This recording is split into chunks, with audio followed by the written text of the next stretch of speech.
Una radiografía normal de frente de tórax, la más común de todas, la única cisura que vamos a poder observar es la cisura menor, que se encuentra en el pulmón derecho. Sin embargo, en el perfil sí tenemos la oportunidad de, a veces, porque no siempre pasa, de reconocer las dos cisuras mayores y la cisura menor, como vemos acá en este ejemplito, ¿no es cierto?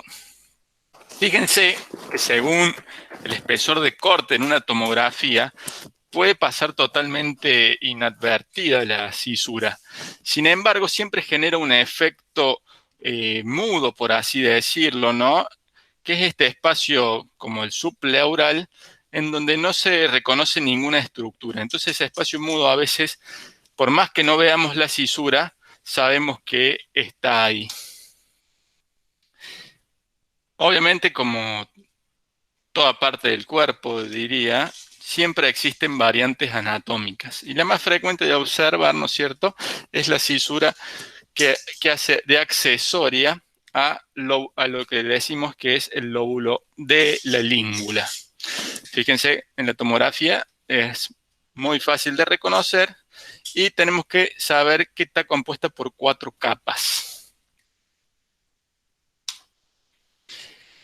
No es la única, no se ve muy bien, pero siempre hay cisuras accesorias, sobre todo en ambos lóbulos inferiores y a nivel del lóbulo língula. En general son incompletas, pero no hay que confundirse, por ejemplo, de lo que son los ligamentos pulmonares. Generalmente son inferiores, algunos paravertebrales, pero otros paracardíacos, donde también son asiento de patología metastásica.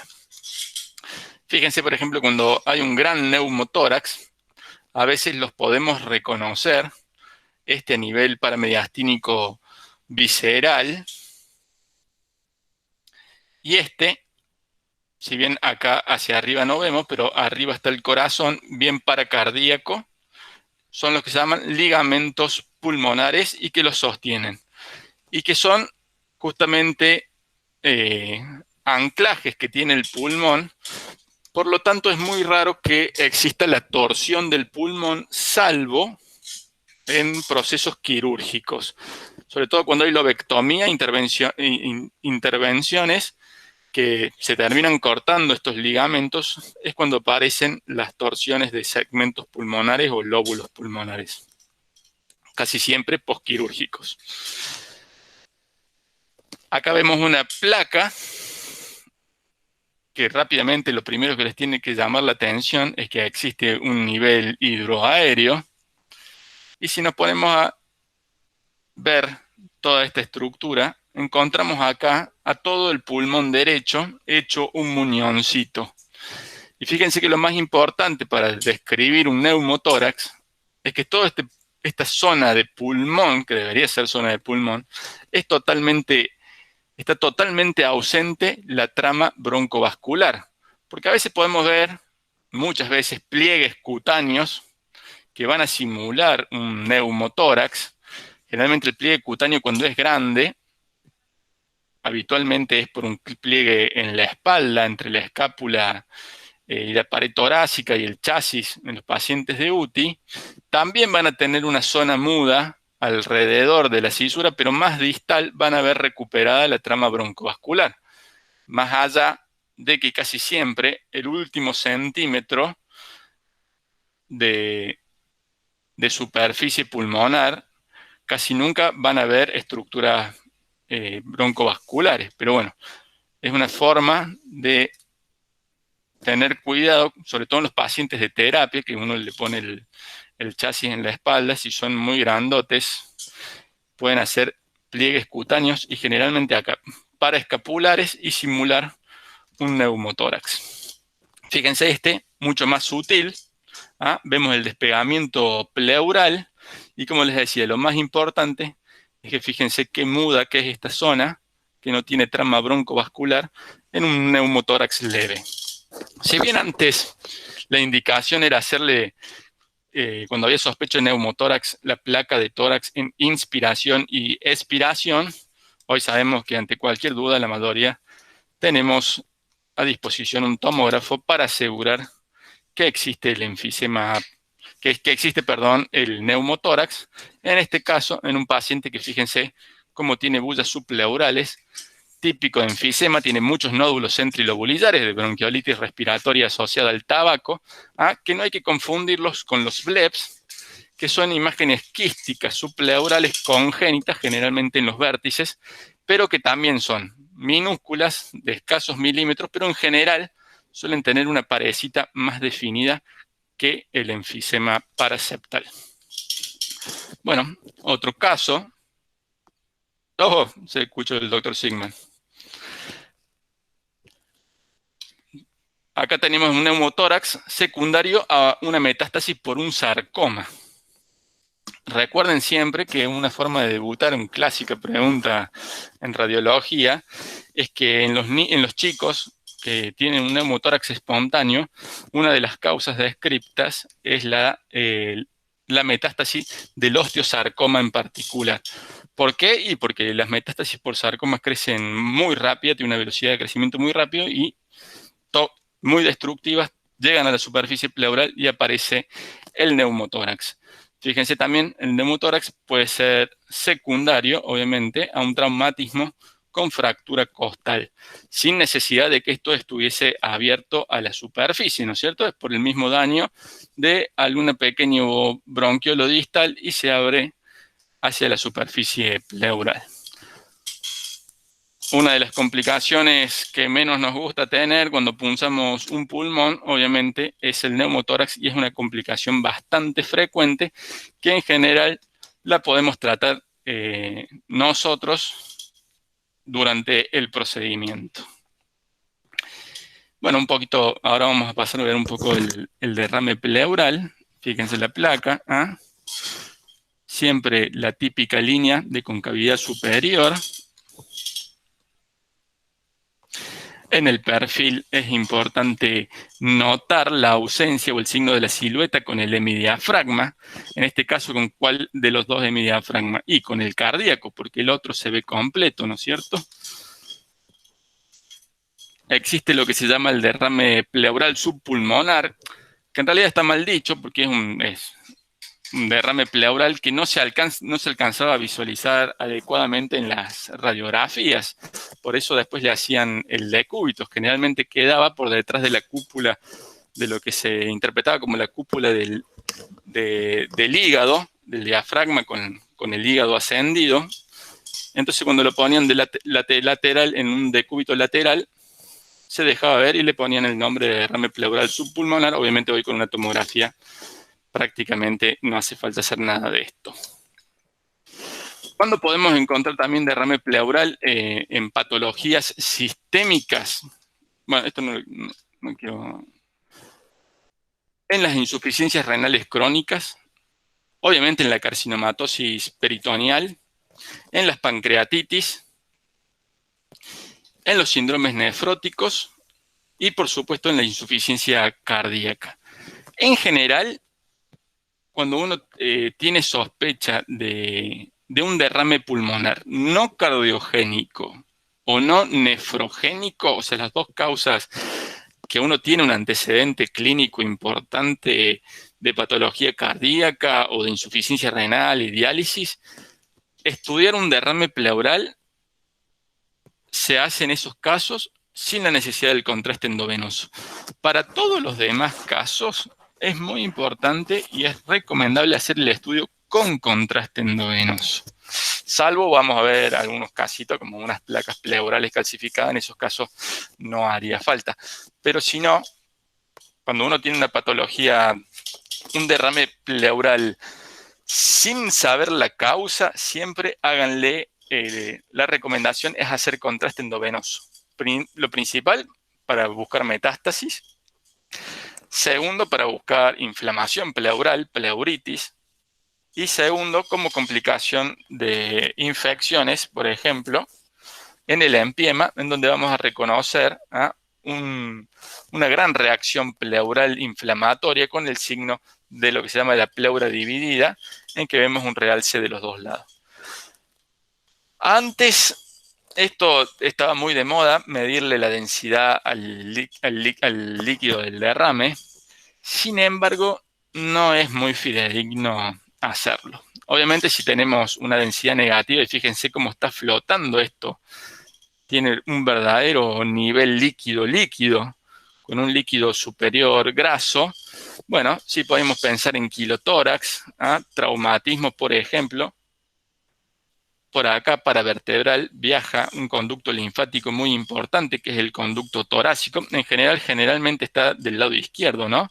Pero si no, el quilotórax también está asociado a rupturas de cisternas linfáticas, como por ejemplo la cisterna Galli, que está por delante de la crura diafragmática derecha.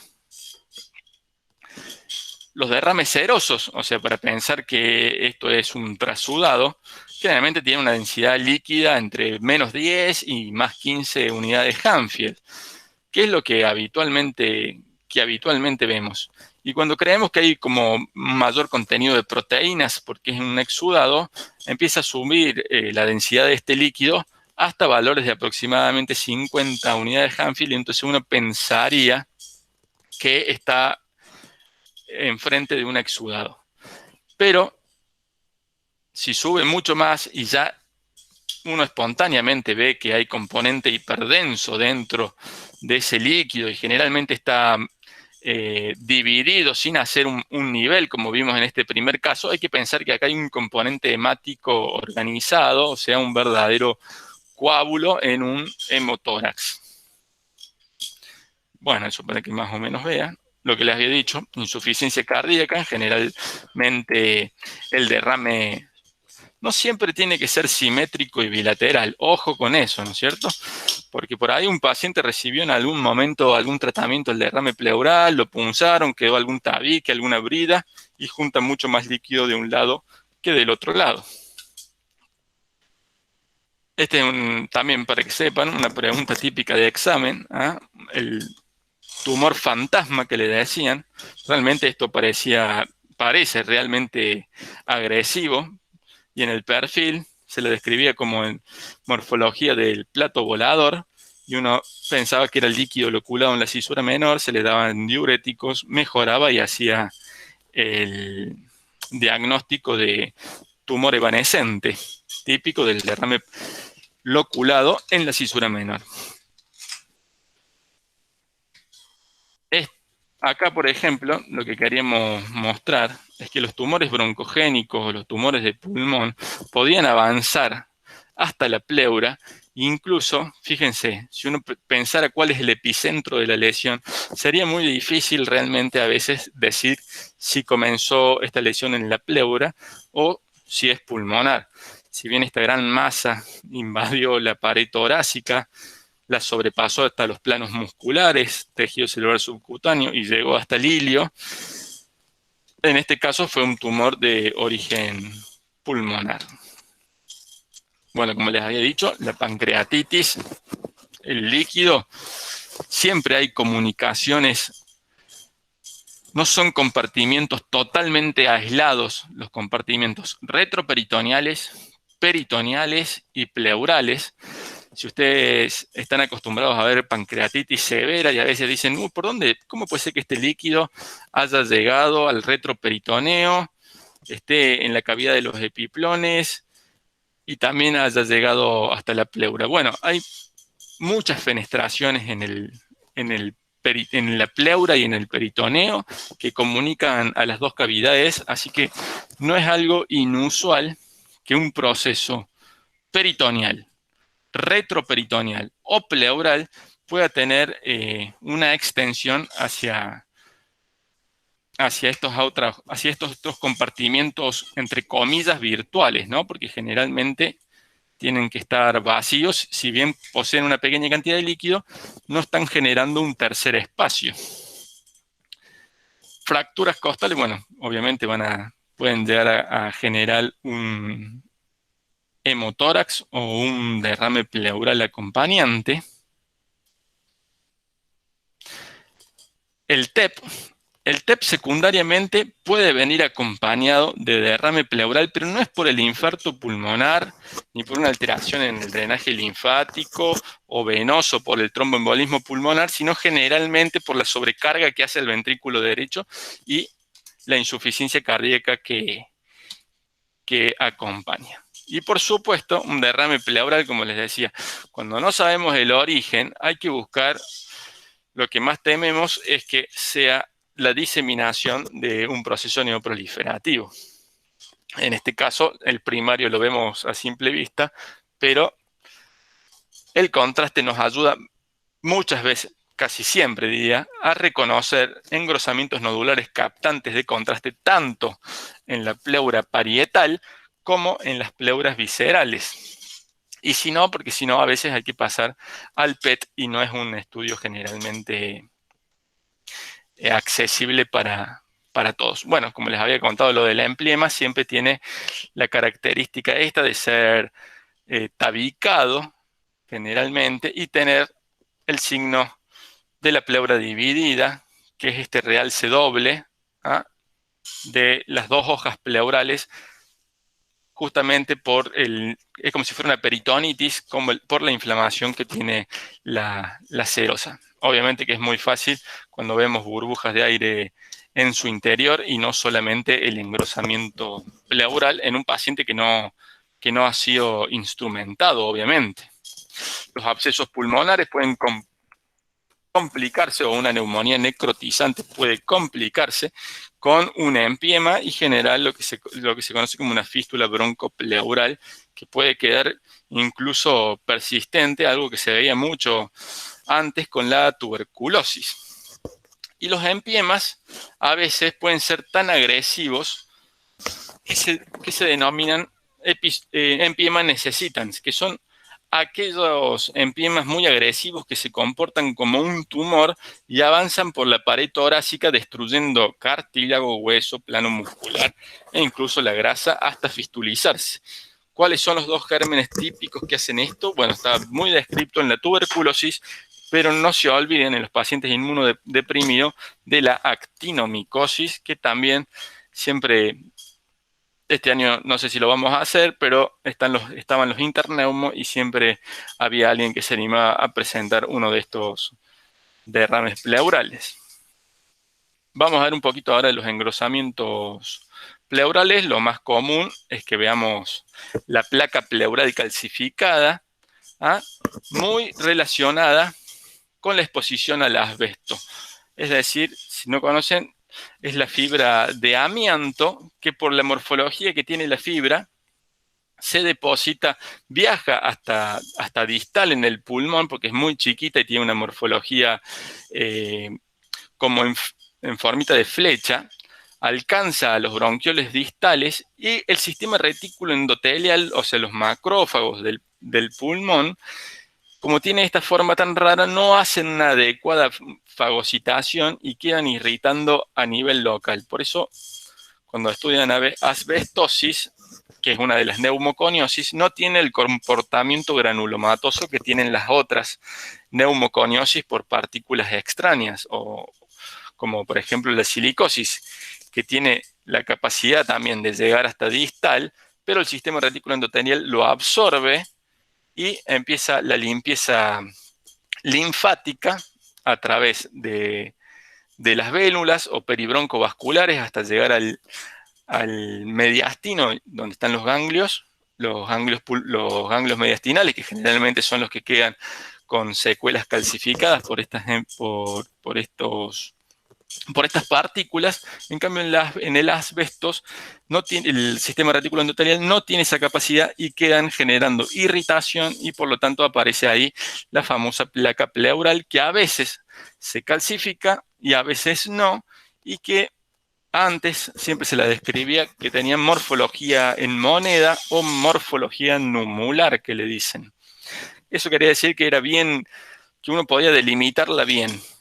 Realmente no tenía ni un vidrio esmerilado, ni un reticulado sino que los bordes eran bien netos y por eso se le decía que tenía morfología numular. Fíjense, en la radiografía de tórax, de frente, las placas pleurales característicamente son opacidades que se las diagnosticaban como en vela chorreada, una forma de decir, pero lo importante para distinguirla era que generalmente son más altas que anchas. ¿Y a dónde había que ir a buscarlo siempre? Fácil, y asegurarse de que había más placas pleurales y tener mucha confianza de que estos son engrosamientos pleurales calcificados acá, en las pleuras diafragmáticas. Con esto nos da mucha seguridad a los que hacemos tórax en decir que esto es realmente una calcificación pleural. Y fíjense, obviamente con la ventana de mediastino y no con la ventana de pulmón, es como mejor reconocemos las placas pleurales. En este caso, en una tomografía con contraste endovenoso que para este caso no hacía falta. Y si vamos a buscar asbestosis o enfermedad intersticial, mucho menos hace falta hacer el contraste. ¿Cuál es el problema? Que la asbestosis también está relacionado con el mesotelioma, que es el tumor primario más frecuente de la pleura, y en ese caso sí. Si yo hiciera esta tomografía sin contraste endovenoso y tuviera un pequeño derrame pleural y con este antecedente, sugeriría obviamente repetir la tomografía con contraste endovenoso porque hay que buscar el mesotelioma a nivel pleural. Otro caso para que vean, fíjense, son bien irregulares, son generalmente más altas que anchas y cuando las buscamos en la pleura diafragmática casi siempre las encontramos en los pacientes que han estado muy expuestos al asbesto, ¿no es cierto?, a la fibra de vidrio. Cualquier parte de la pleura puede tener estas placas pleurales y generalmente sí, incluso la paracardíaca, paramediastínicas anteriores, posterobasales, así que no es infrecuente. Generalmente apical no, porque como les decía, la forma de la fibra hace todo su viaje gravitacional y llega generalmente a las partes más profundas del pulmón. Bueno, esto para mostrarle otras placas pleurales. Acá sí, siempre que le decían la morfología numular o de moneda. Y recuerden que donde hay procesos fibrocicatrizales o de irritación crónica son lugares muy típicos para que aparezcan lesiones tumorales.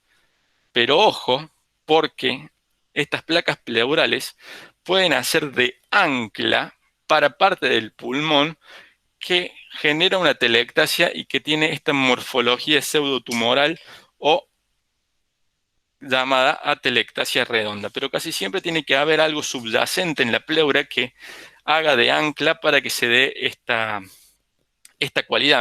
Fíjense otra, que capaz que cuando lo vean, si lo veíamos en un corte axial no padecía una atelectasia redonda, pero en este caso, con la capacidad de reformatear las imágenes en todos los planos, queda el diagnóstico, yo diría, casi seguro de una atelectasia redonda, no digamos nunca 100% seguro, porque puede pasar que un día aparezca esto, un nódulo pulmonar en un paciente con placas pleurales y que en realidad no sea para nada una atelectasia redonda, sino una lesión tumoral, pero bueno, esto es un lugar típico. Los lóbulos superiores son los lugares típicos para que aparezca el cáncer más allá de las bases. Pero no todo lo que sea calcio en la placa, en la pleura, va a ser una placa pleural. A veces los empiemas crónicos terminan generando una calcificación distrófica. También las neumonías bacterianas agresivas, pueden dejar secuelas pleurales calcificadas, pero bueno, habría que tener siempre ese antecedente de que ha tenido una neumonía severa. Y por supuesto, los tumores, que es lo peor que tiene la pleura, porque en general, cuando encontramos nódulos en la pleura, es porque la enfermedad oncológica está muy avanzada y porque lo más común de encontrar son metástasis, ya sea cáncer de mama, cáncer de colon, el mismo cáncer de pulmón, como se dice, como la pleura también forma parte del sistema retículo endotelial del pulmón, es asiento de metástasis. Pero el tumor más frecuente es el mesotelioma, que es un tumor muy agresivo, es un tumor muy difícil de hacer el diagnóstico, porque incluso en la anatomía patológica no es fácil diferenciarlo de otros tumores y no tiene una terapéutica adecuada todavía. Si bien se intenta con quimio, con radioterapia, lamentablemente es una lesión muy agresiva. Típicamente, como vemos en esta imagen, ¿ah? Produce lesiones de la pleura mediastínica. Cuando vean ustedes lesiones nodulares en un paciente que no tiene un antecedente oncológico conocido, lo primero que tienen que pensar es que es un mesotelioma. Los tumores benignos son el lipoma, que son bastante frecuentes. No solamente están en la pleura, sino obviamente en las cisuras, y muchas veces hay como una lipomatosis de las cisuras mayores en su porción basal, que quedan bien abiertas con mucha grasa, y eso a veces confunden en las radiografías. Pero otro de los tumores más conocidos es el tumor fibroso solitario de la pleura, que es un tumor raro. Yo la verdad de estos debo ver uno cada 2, 3 años. El lipoma diría que casi todos los meses se ve alguna lesión lipomatosa en la pleura o en el espacio extrapleural, pero subcostal. Pero el tumor fibroso solitario es un tumor que generalmente no es tan fácil, confiable hacer el diagnóstico, pero es muy, muy raro. Representa menos del 3% de la patología pleural. Bueno, y acá como ven, un lipoma pleural, que en realidad uno no está del todo seguro si es un verdadero lipoma en la pleura o en el espacio extrapleural y que abomba la pleura. Pero bueno, para el caso no hay mucha diferencia. Tampoco vamos a estar abriendo ese tórax para ver dónde estaba el lipoma. Y el tumor fibroso solitario de la pleura. Fíjense que una característica importante para que ustedes digan, che, pero esto está en la pleura o en el pulmón, es cuando no son tan grandes las lesiones, porque cuando son grandes las lesiones es más difícil, es ver los ángulos, que tiene ángulos obtusos, lo que nos hace pensar que la lesión está en la cisura. Cuando hacemos contraste endovenoso, generalmente estas lesiones abren el paquete broncovascular, lo que también nos hace pensar que si las estructuras broncovasculares no ingresan a la lesión sea más bien pleural que pulmonar.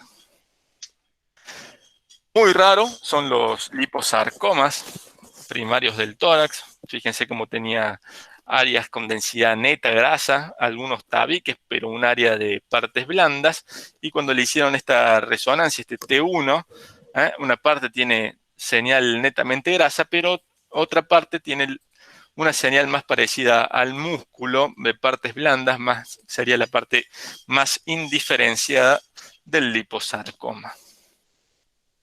Por supuesto, también la pleura sufre patología crónica y secuelar con lo que conocemos como la famosa paquipleura o la pleura fibrosa post, lo más común, tuberculosis o procedimientos terapéuticos en la tuberculosis.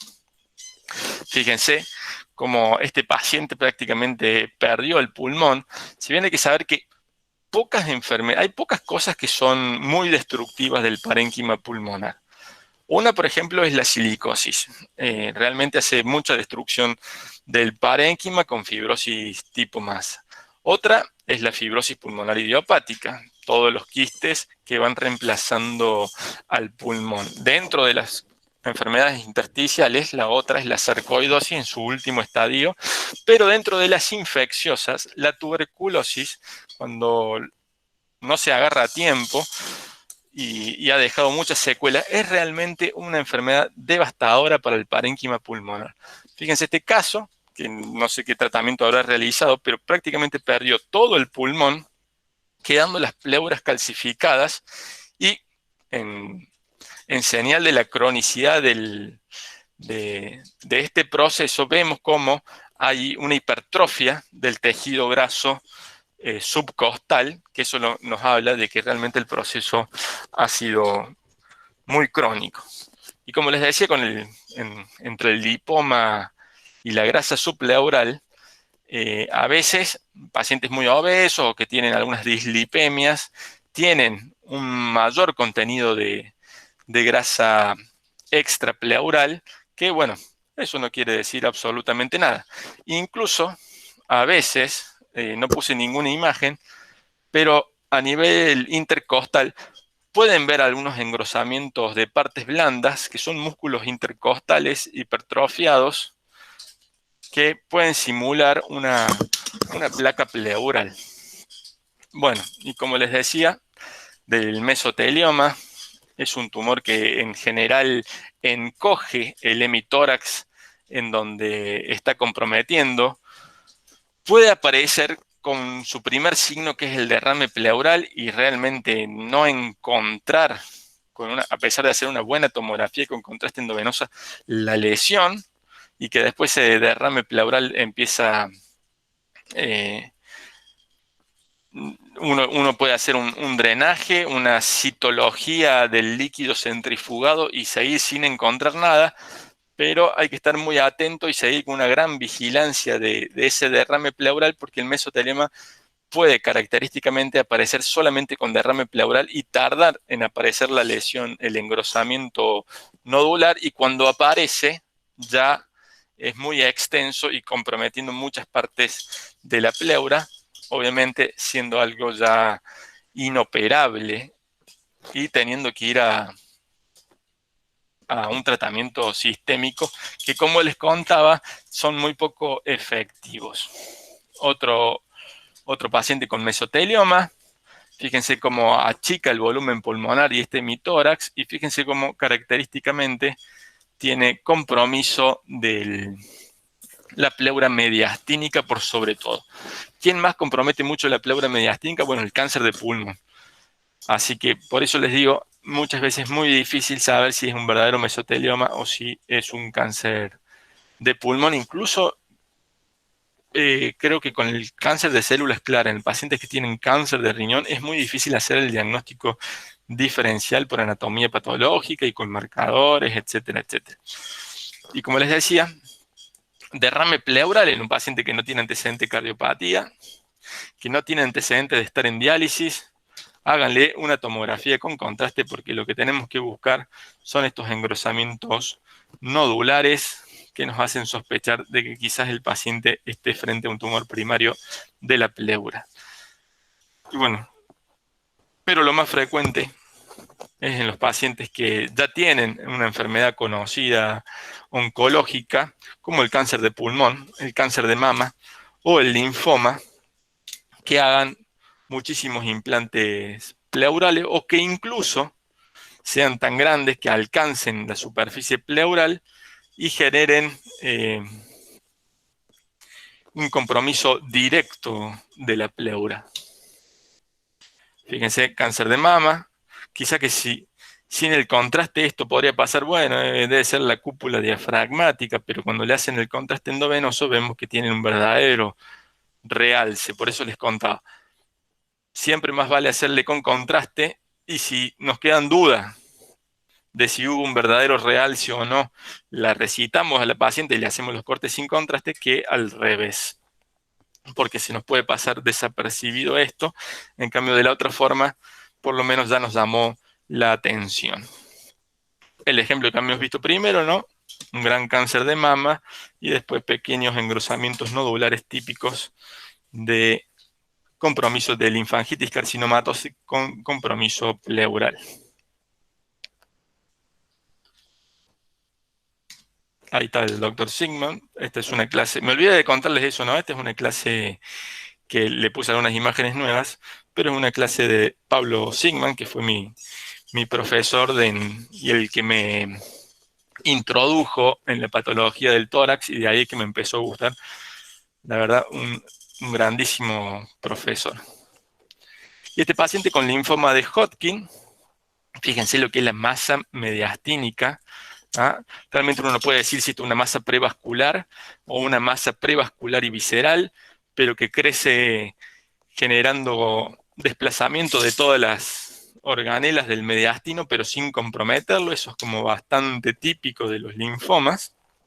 como es un tumor blando que rodea y se va moldando, y característicamente puede tener, como forma parte, como nuevamente les digo, la pleura del sistema retículo endotelial del pulmón, tener compromiso pulmonar. Bueno, ahí terminamos esta clase y estoy a disposición de cualquier pregunta.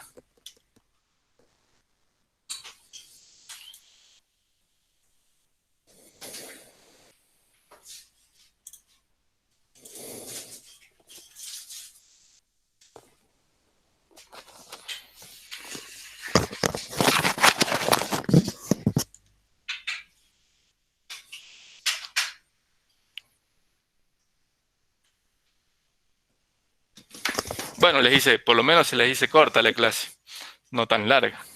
Doc, le hago una pregunta. Por supuesto. Soy Sofía del Sanatorio Allende. El paciente que tiene placas por asbestosis, ¿cada cuánto se le hace el seguimiento o no se le hace seguimiento por un posible mesotelioma? Asbestosis es enfermedad intersticial por asbesto. La placa de Ah, pleural no es una verdadera asbestosis. claro. O sea, si vos tenés asbestosis, bueno, con las pruebas funcionales del pulmón y teniendo una base de enfermedad, de ya categorizar una enfermedad intersticial por pulmón, eh, haces un seguimiento según las pruebas funcionales. Pero en el caso, como vos decís, paciente con exposición al asbesto y riesgo de tener tumor, no cambia con el screening de pulmón. Generalmente, mayores de 60, 65 años, le podés hacer un control anual. El problema es que, bueno, se le suma, si es fumador y ha sido un heavy smoker, bueno, lo tratarás más con la guía de cáncer de pulmón para fumadores que para la asbestosis, que para el que tenga placas pleurales, ¿no es cierto? Claro. Bueno, muchas gracias, Doc. Todo de nada.